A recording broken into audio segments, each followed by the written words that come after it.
morning, afternoon, or evening, and welcome back to another episode of Only Dead Fish Go With The Flow with me, your host, Sophia Heath. I am actually married now, but I haven't really done much of the paperwork as to changing my name. So it's actually Aldridge Heath or Mrs. Aha, depending on your mood. It could also be Anyway, briefly distracted with my own intro and nonsense.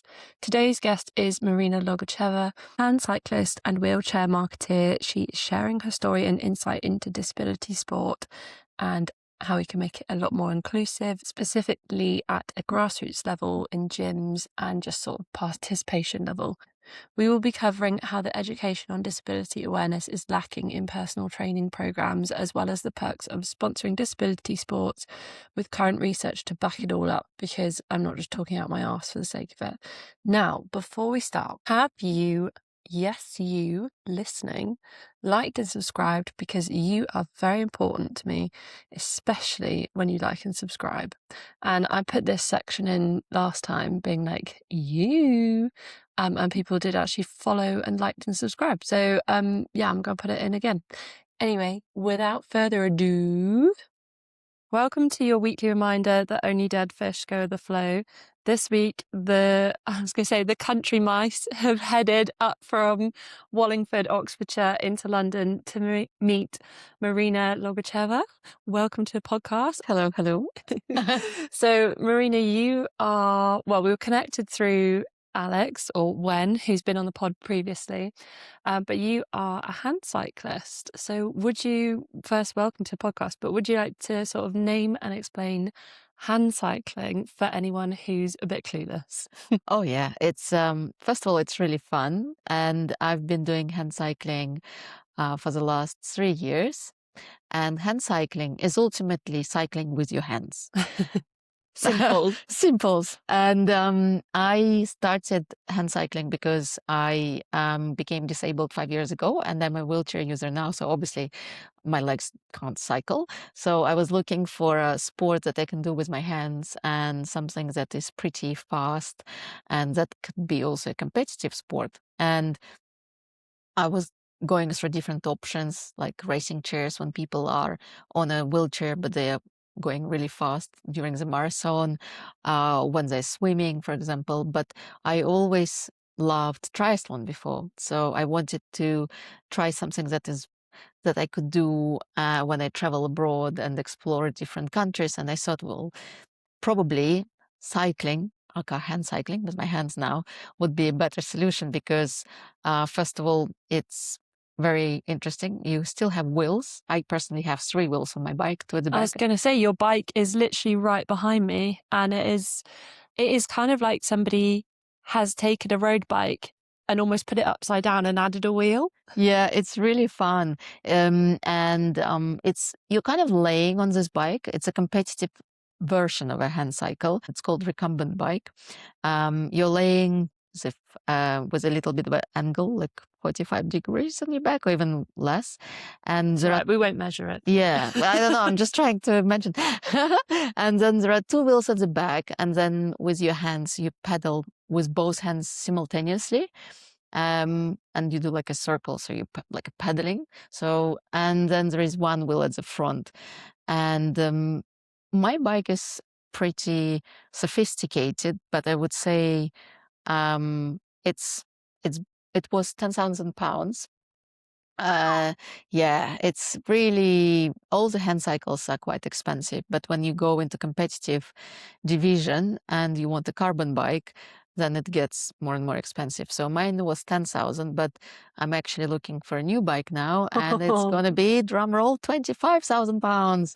So, oh my God. Yeah, because competition is getting more fierce in this field, and everybody's trying to have a lighter kit, so lighter bike, lighter everything.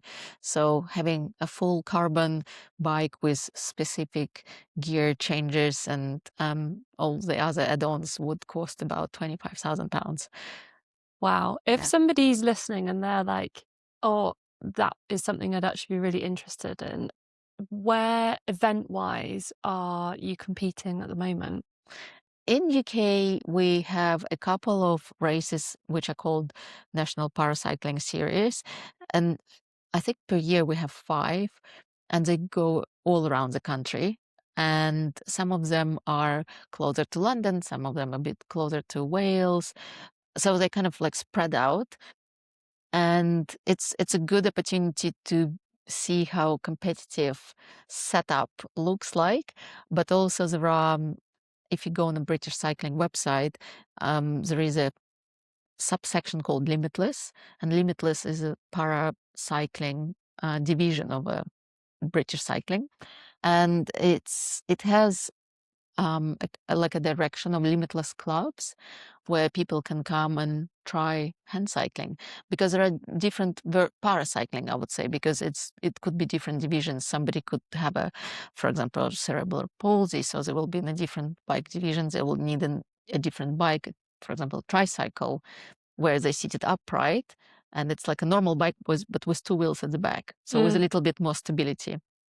Or somebody might be, for example, an amputee, and they would be cycling on like a bike that looks like similar, like a normal bike with 2 wheels, but they would have some adaptation so they can cycle based on their kind of disability. So there are Yeah. different types of disabilities, and hand bike or hand cycle is just one version of paracycling or adapted cycling. So I think the best would be to go to the British cycling And see what you website can and see find. what you can find there. For me, um, I also compete in events which are outside of UK, and I really, really loved my experience last year traveling to Italy, because they're really big on hand cycling there, particularly hand cycling category. So people like me on the similar bikes, and they just have more people hand cycling in the country. So it's always fun when you go to an event and you see 150, 200 people on Mm. hand cycles. I know it wouldn't be like this, but when you said Italy, I was immediately imagining like cobbled streets for some reason. Ah! Because it's, or like, I think when we went to, or like the only place I can picture is like very traditional town with like cobbled street and you're lying on your handbike like Oh my God, when you go over cobbles, oh, this massage for the bum, it's something else. Actually, last year, I was in the UCI World Cup, which Mm. was organized in Italy, on a cobbled street. Oh really? So I Oh, wasn't far out. no, no, you're not far out at all. And it was a couple of laps, so we had to do laps. So I was looking forward to my massage on the cobbled street. Yeah, it's probably not the best experience, and probably you wouldn't really want to, or wouldn't aim to go to cobbles with your bike, and you'd rather go somewhere on the road. But yeah, it's manageable, but not advised. Advised. Yeah, Advisable in small amounts. yeah. What would you say is the best? I know we've just touched on sort of like traveling and competing, but what would you say is the best part of hand cycling for you? For me, hand cycling is everything for real, because when I became disabled, I remember and my disability is pretty severe. They say I have a 24/7 carer, or like personal assistant, who looks after me. So it's you get it from the government only when you have quite a serious disabilities. I have a broken neck, so I can't really do lots of things with my own hands. I mean, I can do some things, like, and I consider myself lucky, because I could have been in much worse situation. So, and with this disability, you are kind of limited with things that you could do. That's why it's where I was going, which question I was answering. I was like, The best part of the hand best cycling. part, yes, best part of hand cycling. And so, and with disability, you're kind of limited with sports that you could do. And usually, tetraplegics, so people like me, where 4 limbs are affected, so both hands, like both hands and both legs, tetra 4. Usually, when they want to do something super competitive, they go into rugby, But for me, rugby, I love watching rugby. That was not what I was expecting you Yeah, to say at all. yeah, I go into rugby. yeah, because it's actually one of those sports that's on a wheelchair. You can be quite fast, Yeah, and and yeah, aggressive. it's aggressive, and it's usually the sport for tetraplegics. Oh, Yeah, wow. Okay. but Something new every day. yeah, yeah, but I tried it. It was really fun, but I just yeah, I just felt like it could be something that I could do for fun, maybe just for the social aspect of it. But me as a personality, I prefer something a little bit more kind of a bit less kind of aggressive. So it's just me. So I felt that I want to do something still really difficult to do that I can do on my own, so without support of others, Mhm. and something that I can do and get a medal. So there is some kind of competition. I love competing. And I when I was going through different sports, I was saying swimming or racing chairs, I just realized that I feel like this dog, which kind of peeks out of the window in a car with the tongue out when the wind is going the way. And you just like, that's how I feel on a bike. I feel so free, so excited, so happy. And it gives like personally, it gives a sense of achievement. Every time I train at home on my turbo trainer, I feel like I achieved something because I managed to hit my power numbers and I did something really good for my body, for my health, because, Mm. well, I'm exercising. Every exercise is great. But also, when it is a competition, you have this power of competing and at the same time you kind of feel like your community, like your friends, because you see those people over and over again many years, and people who do hand cycling, they actually do it for years, like 10 15 20 years. So they all super supportive. They will share some tips and advice, and you get connections with different countries. And I love the idea that you can actually travel with your hand bike to like Italy, as I mentioned, or to Belgium or to Germany, and just participate in events. I did last year Berlin Marathon on a hand cycle, Oh, wow. and it was super epic. So in London Marathon, unfortunately, you can always only participate on a racing chair, but in Germany you can do handbike during running events, which is amazing. And so for me, it's literally it's not just a sport; it's actually for real. It's like my life because it gives me structure because I know unless I train, I'm not going to be able to compete. So it gives me structure. It gives me new friendships, new experiences, my community of people who love sport as well. It gives me an opportunity to feel like I'm kind of competing and that I'm like in sports. And yeah, it's just like everything. So this is for real, gave me this like sense of life and freedom at the same Mm. time. I feel like people listening are going to have like marathon envy from you, listing all these different places that you've been able to go and compete at, and in the hand cycling as well. I'm just like, well, London Marathon, not too interested in that. It's not catering, but Berlin Marathon and Oh yeah. Italy and here, and everyone's like, oh, what? Yeah, it's so cool. And also, when you go on the bike, this speed is amazing because with a cycle with two-wheel cycle, because you're higher off the ground, it's a little bit more difficult to get like a faster speed downhill. I Mm. could go like 75K on this bike downhill. So it's actually pretty epic, pretty epic. And I remember actually my first encounter with a hand bike was before my injury, and it was maybe 10 years ago. I was training in Portugal and we were cycling in mountains. And I remember I was just going up the hill, up the mountain, and I was feeling, oh my God, exhausted. And then I remember there was somebody on a handbike just going downhill so fast, like a kind of Formula One kind of person. Oh my And I was God. like, what was that? I've never seen anything like that in my life. It really, when you watch it, it is absolutely incredible. It's so interesting to watch.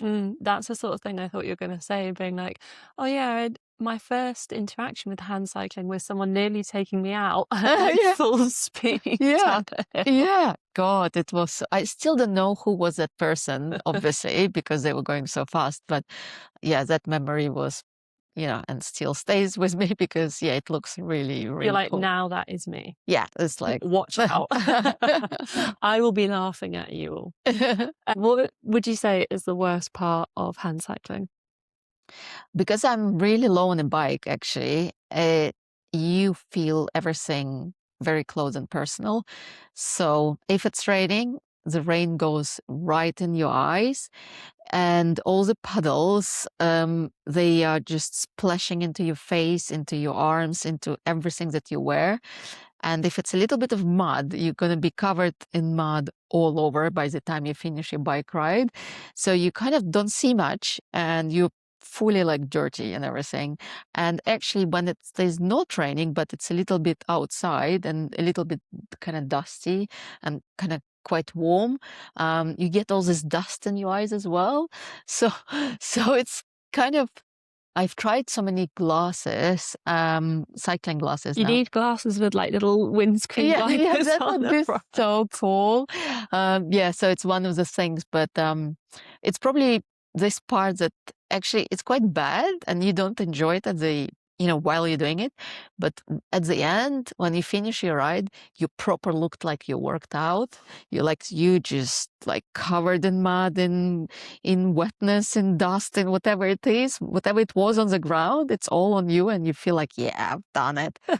So good. Like you have no idea. It was one of as we came in the train today, someone was like, I bet I can guess what you do for work. And I was like, I bet you can't. It's like that kind of thing. It's like, I bet I know what you've just been training for. You're like, I bet you can't. Yeah. I bet you can't if I didn't give you a hint. Yeah. But I mean, tough round in the UK with all our potholes at the moment. Oh yes. Oh yes. I actually had a fall as well on the bike. Because it's probably one of those bad things about the bike as well, because it has really big turning circle.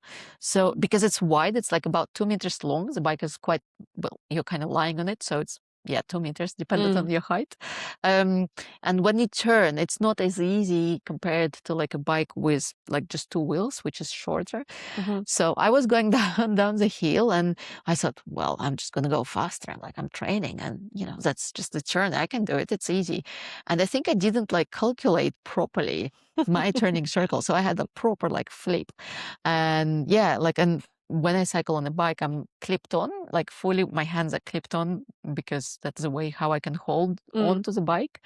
And I was just laying like a dead bug, with my hands and arms in the air, and bike on top of me somewhere, like on the grass, and thinking, God damn, I need to plan next time a bit better what I'm doing. So turning circle as well, another thing which is quite unusual. You got to account for it. Yeah, for sure. Just picture you with like the wheels spinning and like, oh, yeah, God. exactly. Sporting ick, we have a really good one. Oh yes. Let's get close and personal now. Oh, why not? So obviously, when you're laying on a bike, your steering wheel is in between your legs and your crotch, and it's quite stiff. And if you're on a bike for a couple of hours, it's kind of all chuffing down there. This is my favorite. Swamp crotch is my favorite topic. And because you're in a different laying position, like you're lying on a bike. So, when you're trying to pull and push, you kind of constantly in this constant contact with the bike, I would say.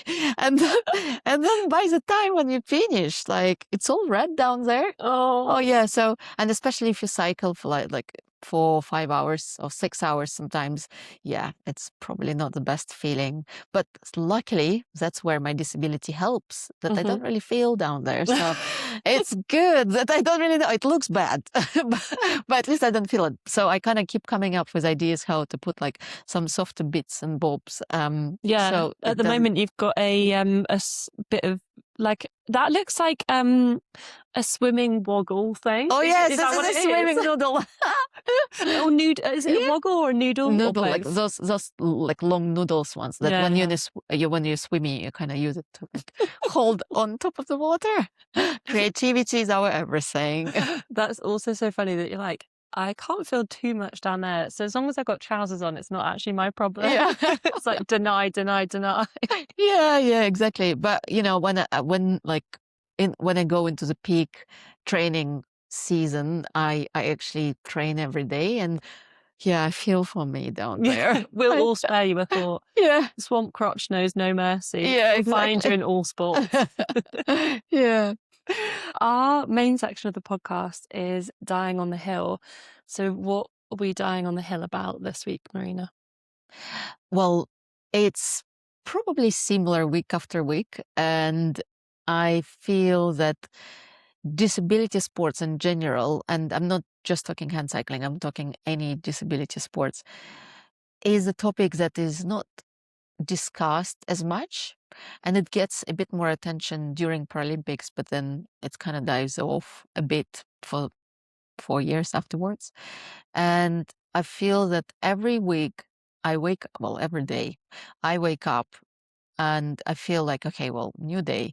Let me start talking to people over and over again, explaining why it is an important part of sports, why it's not a nice to have, and why it's not an add-on at the end of a slide deck, or why it's not okay, well, let's be nice and talk about it, but why it is actually part of sport, because it doesn't matter your gender, your race, um, you're still a person. And if you're a disabled person, you still have the right to be doing sports and be sporty.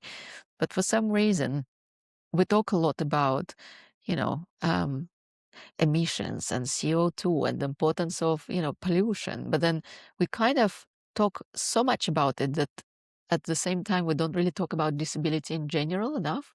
So, and for me, I feel that for a lot of people, unless they face it themselves like I did, Mm, they kind of try to avoid it, or they're not potentially avoiding it because they don't want to know, but they're avoiding it because they just never really felt that it is their topic to think about. So I feel this kind of pushing the stone out, on top of the mountain mm, is me trying to explain to people that actually it doesn't matter. Everybody can become disabled at any point of their life. So, and that disability actually is a really big percentage of population, like quarter in UK. And those people actually not only can be great members of the gyms, so they can bring business mm, to, for example, sporting facilities to the gyms, but also it is an amazing sponsorship opportunity because there are not that many sponsors at the moment of disability sports. And also, for me, explaining why sponsoring disability sports is um, an interesting investment opportunity for business is also like this kind of pushing this really big stone up the mountain. It's the same thing because people just don't think about it. So mm. you need to start from the very beginning, educate, get people aware, get them interested. So it's like a really long journey before you actually get to the point and people like, oh, actually, disability sports, let's think about it. And it doesn't really matter how big organization is or how small organization is. It's such a like um personal topic. So unless as I said, unless the person really have some friend or family or a colleague with a disability, Mm, they're just really not thinking about it. yeah. And that's why it's hard. It's much harder than talking about women's sports. Mm. Although women's sports is not probably at this peak at the moment, and there are still so many things you could do to, to make it bigger, but it still has a little bit more awareness. It's got a bit of momentum at the moment for Yeah. sure. But it's taken a long time. Oh yeah, But yeah, what you're saying is that disability sports is behind that as well. So you've kind of got mainstream sport, women's sport that's sort of halfway there, and then disability sport, which we're still like, come on, everyone, yeah. like it's a really good time. We have a lot of laughs, and it's really special and important. Have you got a message that you would want to share to anyone listening if they're thinking of investing or sponsoring um, people with disabilities in sport. Yeah, that's ultimately what I do at Mata as part of my job, but also that's what my kind of became my personal mission as well. I feel, and I know numbers wise. So when we talk about business, let's talk numbers. Um, so there is a lot of research that says that Gen Z, new generation of potential consumers and potential people who will be buying your products or services. They actually, for them, it's really important that the product or service is creating a social good. So there was a research by Channel 4 that recently, I think it was maybe 6 months ago, 8 months ago, went out, and they said that for 70% of Gen Z, it's a really critical part when they're choosing a product. So I think that's already a big thing, being responsible socially, and disability is part of it. But also other big things for me. So if somebody sees an advertisement which shows disability in it and diversity, they're 6 times more likely to buy the product. Really? 6 times more likely, 6 times. It's like, no brainer. Yeah. And I think, again, so that's the second thing that I usually quote. And the third thing is, I feel that it is important to mention that when we think about disability, okay, we say 25% or 24% of people, but we never really mention friends and family. Mm-hmm. So actually this amount of people with disability, so actually for one person, I would count two more at least, at least one friend, at least one family member. So you get three people. So actually we triple amount of people who are aware about disability in some way, and who would appreciate if it is shown on a screen. So it becomes such a great PR topic. So it's a third thing. And then the fourth thing is actually because it's so much cheaper. I mean, I was speaking with a deaf football, Claire, deaf football player, and they just won Deaf Olympics this year. And she was saying that they just had to raise all the money to travel to Deaf Olympics on their own. But the costs, they're incomparable to like football, which is like men football or women football. It's actually cheaper. So you can still create the same PR around it. You can still use all those stories and have this feel good factor, have this factor of like talking to Gen Z and getting those 6 times more sales potential. But it will be so much cheaper than investing in mainstream sports. I call them mainstream sports, such as like football or rugby or any other sport. So it is a no-brainer. It's cheaper. It brings you so much value. You can't go wrong with it because, well, people, even if you do something wrong, people would be like talking a lot more about you, and then you'll get more more out of it. Good and bad, yes, and all that. So it's a no-brainer to me. And I think what is really good that you can make a massive difference for a lot of people with tiny budgets. We are talking, 10,000, 5,000 pounds, which some people spend on like drinks in the evening for the company, or even like more for some companies. But you can spend this much money and get so much out of it if you really not just spend it, but also really squeeze as much as possible out of it, like PR, advertisement, and you're going to get way more media value and more social value, feel good value, a brand loyalty, like brand equity, like all of those like soft brand metrics, but also actually financial metrics as well. So yeah, I can keep on going. There are so many reasons why. And I think that's why it's so critical for people to just be aware of the stats, be aware of, just be aware of disability, and don't think that it's, as I said, like it's like a nice to have somewhere at the end, but actually understand that this is part of the society, and it's a massive part. So by just talking to this part of people and their friends and family, you can make a massive difference. Yeah, I was gonna, when you said about, the person with the disability has obviously got their family and friends. If you were a gym that catered, then mum, dad, brother, sister, carer would be like, oh, well, I'm just going to go to the gym because so-and-so is going to be there. And then or you've got such a large group of people, Yeah. just immediately sign up to Yeah. your gym. Yeah, it's easy. Only if your lift is working. Oh, yeah. And only if the mop is not sharing the disabled toilet with Yeah. anyone Yes. else. Essentials.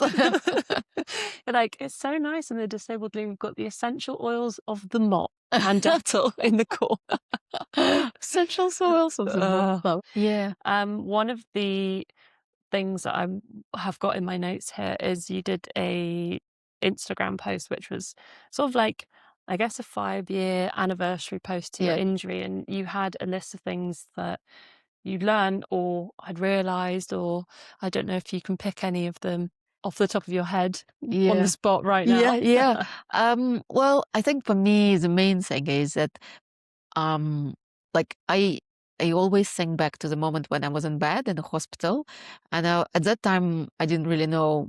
Like you kind of wake up and you don't know what's happening, and I thought, well, give it 3 days and I'm gonna be back, back on track. So I didn't really realize fully what happened. But then when this realization was coming, like, and time was passing by, I was just laying there and remember I was like, I really vividly remember what I was thinking about. I was thinking how awesome it was when I was running in the park.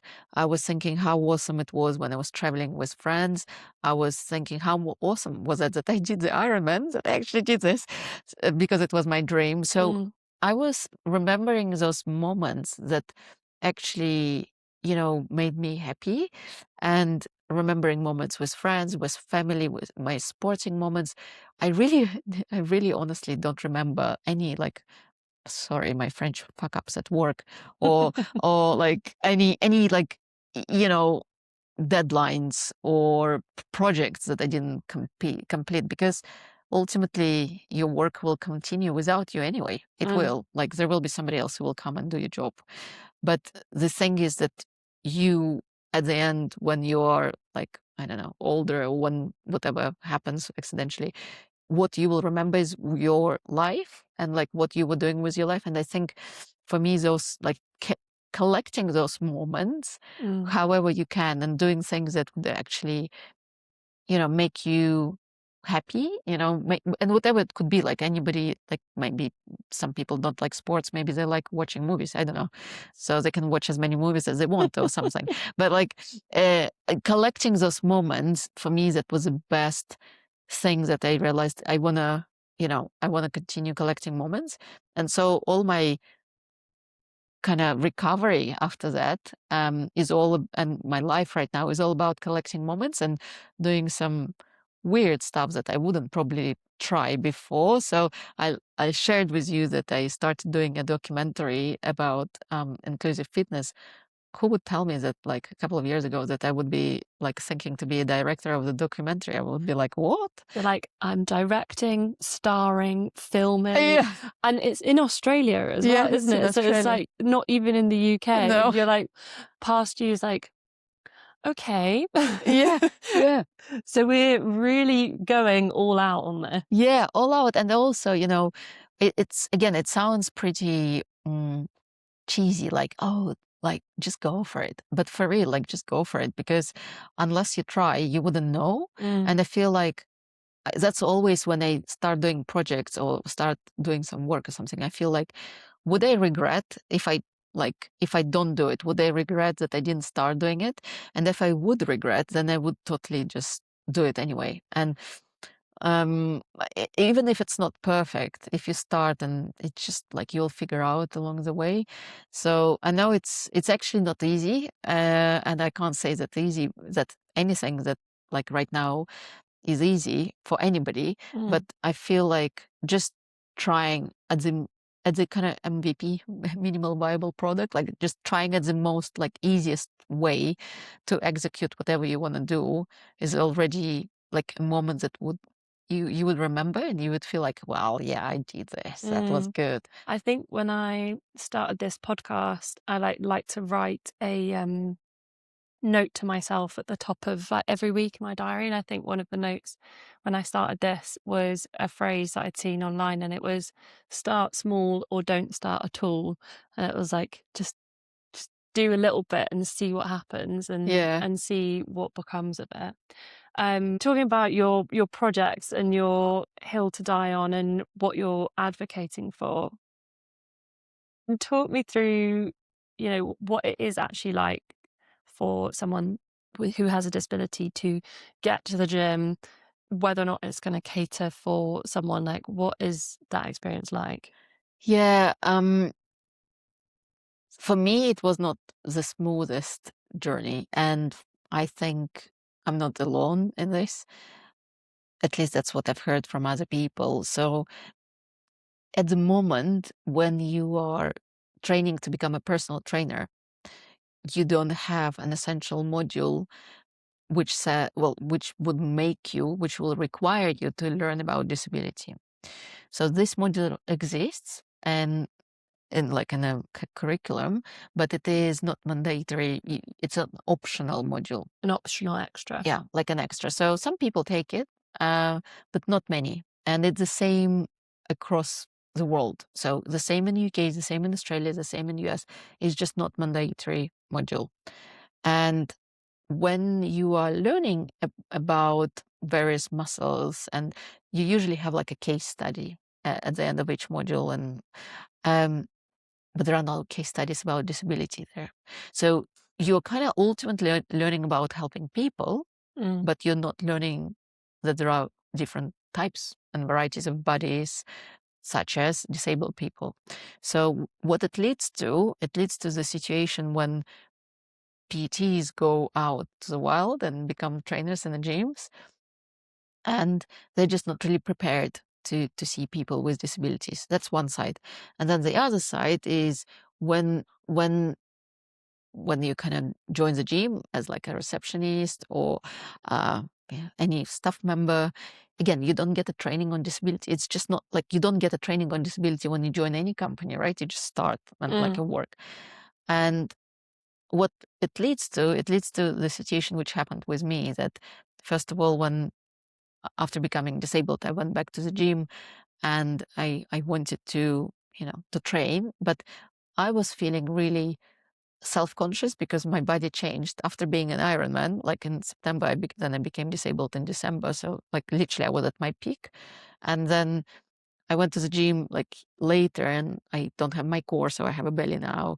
And I just like my body was not the same. Mm. So I had this self-consciousness about like how I look, obviously, because yeah, and now I'm on a wheelchair as well. So it's like all those layers of perception of like how I look like from the outside.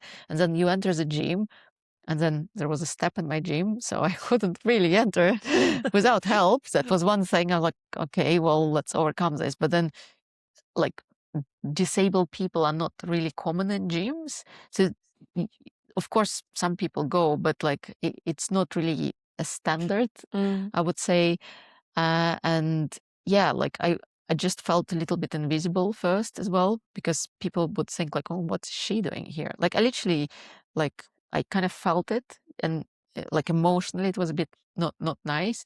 But then personal trainers said, we don't know how to train her, and I'm like, what do you mean? That's Like your job. that's like, what do you mean you don't know how to train me? Or like how to do a program for me, because I'm well, just let's figure it out together. Mm. Or like let's at least be curious and open to trying. But not every trainer is curious and open to trying to help. Well, wasn't curious with Enough. me. Yeah, Like not curious yeah, enough. like not curious at all Mm. actually. So and it was just yeah, it just felt different. So I felt like I was just doing it because I really want to, because I kind of love being in a gym and a sports environment. So it was hard to find a location which is like where I can get into, where I can find a personal trainer. So yeah, this experience actually stayed with me, and that was the whole purpose of me applying to Churchill Fellowship, which is an organization that invested into the project called Inclusive Fitness that I applied with, and they gave me the grant to travel to USA, Canada, and Australia and learn best practices, how they do inclusive fitness there. Oh, wow. And yeah, they basically, the idea is that I go and learn and then come back here and create a report and educate the industry here on best things, so to Mm. make a change, which is amazing. And that's actually what I'm doing, that I'm in the process of it. And the the documentary that I'm doing is actually part of it. And I'm doing a report together with UK Active and SIMSPA, those two governing bodies that are responsible for gyms and personal trainer education, to hopefully make a change.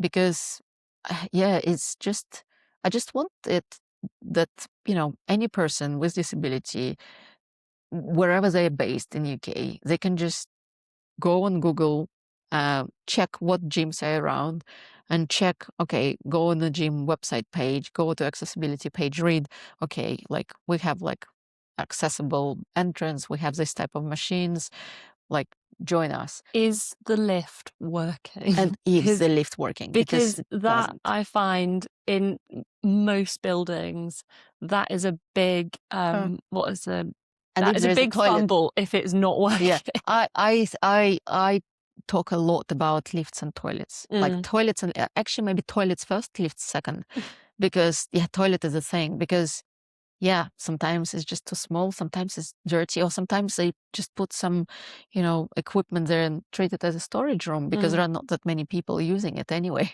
So, so yeah, it's kind of one of those things that I feel should not be happening, but especially we're sending like rockets to the moon and things like toilets.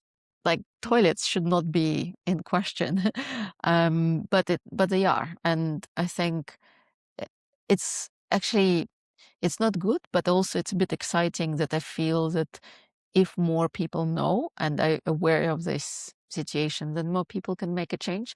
And even a small change, if every person that starts thinking a bit more about disability and start, I just don't know, just watching disabled creators on Instagram, or just watching some movies, just being a bit more aware, then like we all can collectively make small changes. mm, And yeah, I think that's why sports and sporting facilities and gyms can play such a massive role in it, because it will become more common if we see more people with disabilities not being a Paralympian. And mm, like Paralympics is amazing, but normal, like ordinary people, because not every person without disability is Olympian. The same with disabled people, not everybody is a Paralympian.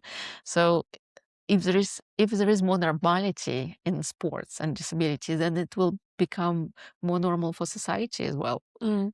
What did you I don't know if this is a spoiler for the documentary, but what did you find when you went to Australia, Canada, USA? Like, what were the main I wanna say, like, 3 main practices that you found on your travel, if that's not too much of a spoiler? Oh no, no, I've just been in Australia. I haven't been in the Oh, you US and haven't been Canada. to the other ones yet? Nah. Okay, one from Australia then. Yeah. So in Australia, I think it's all about culture. Okay. And I think that's actually the key thing. Because if you really want to um, be open to and welcoming for people with disabilities, you need to actually be like a human.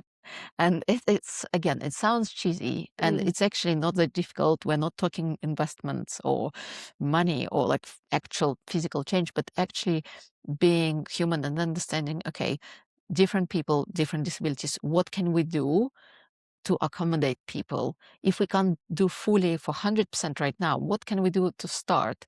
Can we, for example, in Australia, they actually educate the staff on cultural awareness for indigenous people. They educate the staff on disability inclusion. So this kind of education of people helps, because I've never felt, when I was going in any of the gyms in Australia for over months, I've never felt that I was just like an alien there, that I looked in like something that they never saw before. mm. Um, and I think that made a massive difference for me. How people talk, how they think about disability, that they kind of curious to learn what's the best way to, address people with disability. So they're kind of constantly learning. There's And like an open yeah, conversation about it a yeah. bit more. And I think it's again, they're not segregating disability as like, that's disabled person and that's not disabled. They're just saying like there are so many people with like different colors, with different backgrounds,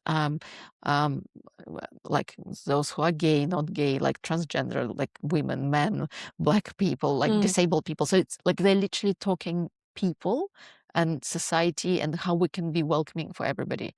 And I think that's the whole kind of vibe that I felt. And I always say to people who ask me, how was it? Like, how was the meeting in Australia? I keep saying one example that some people were giving 5 hours of their time to me as a stranger who came and just wanted to ask what they do. Like, it's for me, it was something unbelievable because I would never expect somebody like in other European countries to spend so much time with me if I'm not a friend or, somebody who they know. So they were just like super friendly and super welcoming and just helpful. That's Yeah. Yeah, no, it's my mum. What was it? My mum. I don't know if this makes it into the podcast, but my mum's got a theory that hot countries, people are more likely to talk quicker and open their mouths. In cold countries, we all keep our mouths shut because we're like, don't want the cold air to come in. I love it. Yeah, it's actually there is some logic behind it. Maybe, I don't know. Yeah. I'm obviously not a scientist in any way, shape, or form. Do you have a favorite moment that you would be happy to share with the podcast? Oh, favorite moment of my life? Well, I guess, I mean, sporting journey, maybe? Yeah, well, favorite moment was last year when I was on the podium in the World Cup. Oh, that was so exciting. Oh, yeah. Mic drop. And I got the You're like, bronze. next question. I got the bronze in Italy after those cobbles. And it's, yeah, for me, it was really very exciting because I worked so hard for it. And actually, it's not a known fact, but in Paralympics, there is very tough classification system, and every sport has a different classes. And obviously, your performance depends on your competitors and who you are competing with in a class. So my current class is kind of tougher, and they are just obviously stronger than I am. So it's hard for me. So, and when I actually got bronze medal, I felt like, yeah, I've done it. So this year I'm going to try to get another class where it's going to be a bit more kind of fair and equal. But let's see. But for me, that moment standing there, it was all about that I got like an acknowledgement and appreciation of all my hard work that I did over the last couple of years training and spending my time on the bike. And it's really cool when they give you a medal. Oh my god. Well, do you have it here with you? Yes. Maybe at the end we'll take a photo and you can get the medal out. Oh, yes. It's always a good idea to get your medal out. Oh yeah, I mean, always happy to. Yeah, we'll get a little photo, Nice. medal in there as well. Do you have a best backup that you said earlier? You're like, how long have you got for this section? I was like, well, yeah, lots of fuck ups, and in both my job life and my like private nothing life. that's going to get you in trouble. Oh yeah. I'm trying to think like Marina, don't get too like open. But I think, yeah, with fuck ups, I think because I don't know if it's so because of my disability, sometimes I kind of things take longer. So I can be like, I think last time I was late for like maybe 2 hours to my phone call. And I was like, literally, I couldn't really do anything. Like I was doing my morning toilet routine and things are just like overrun. And then I was 2 hours late. And then I actually totally forgot about the phone calls that I was too late. And then and then a couple of days later, and it was supposed to be a 3-way call. A person texted me and said, Marina, like, where were you? And I'm like, oh, I actually organized the call. I turned up. So yeah, it was one of those things. It's really recent. And it's just, I feel like sometimes, well, as long as nobody died, I feel, and like, as long as nobody died, we're good. And so I apologized and everything. So it can happen. So it's one of those job things that happened recently. So We've had a real range of fuck ups on the podcast. We've had, that was quite a good one, but we've also had accidentally throwing your knickers at a coach, or there was Saskia, who's like right at the start of the podcast. They were told not to walk over this footbridge in Rio in Brazil, and they were told to get a taxi and they didn't, and they got robbed on the footbridge. We've had all sorts. So I think a job one to freshen it all up. And you're right, as long as nobody died or got hurt, then yeah, we can reschedule the call. yeah, I feel like that's how probably it's kind of being too chilled about things, but I feel like, yeah, if coming back to memories and things like this, like if the world is not falling apart and nobody died, like just, yeah, say sorry and like try to like make it up. Well, what else can you do at the end of the Well, day? you weren't late to my call, Yeah. so I feel very honoured.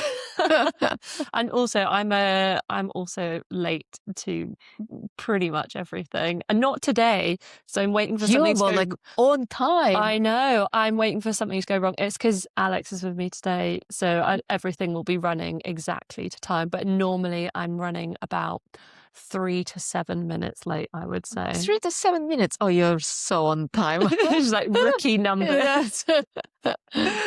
Oh, do you have a Marina mantra that you live by?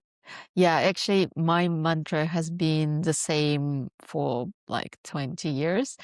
It says believe in miracles, because I feel like sometimes that's the only thing that kind of keeps me going. And I know this stuff really happens. You can't really expect things, and then they just happen because you just really wanted them to happen.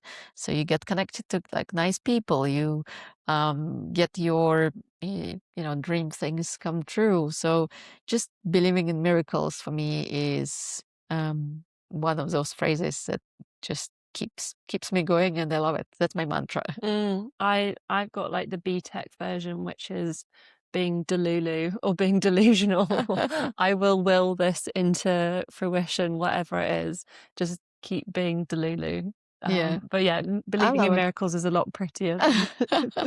Delulu is the salulu. Yeah. Oh, I love it. That's good. Yeah, just be crazy and enjoy the ride. That's cool. I couldn't agree more. But my final question before we let you go is, do you have a soundtrack for the week?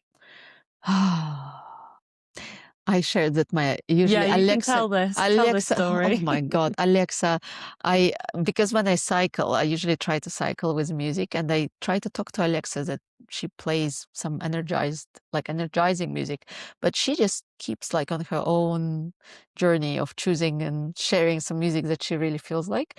But if you ask me, I kind of like Blinding Lights. I think it's called The Weekend. Oh yeah. Yeah. So I like this. I don't know the words, but I feel like I can picture the song, but I couldn't sing it to you right now. Oh my God. What is it? Oh yeah.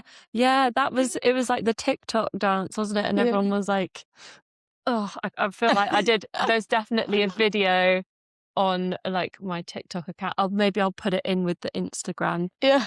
The Instagram video. But yeah, Blinding Lights by The Weekend. Well, that is all of our questions for the podcast. If anybody wants to find you and reach out, where can they find you?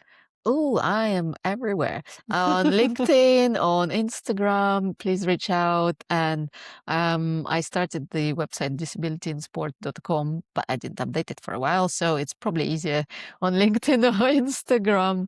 I'm always very happy to chat and just, find opportunities to talk more about disability sports, come together, think about some projects and ideas, and just share. Like if somebody wants to start doing hand cycling, for example. I'm really happy to share all the tips and ideas that I learned over the last year. So yeah, really happy to make new connections and friends. Oh, And fantastic. Well, thank you very, very much, Marina, for coming on.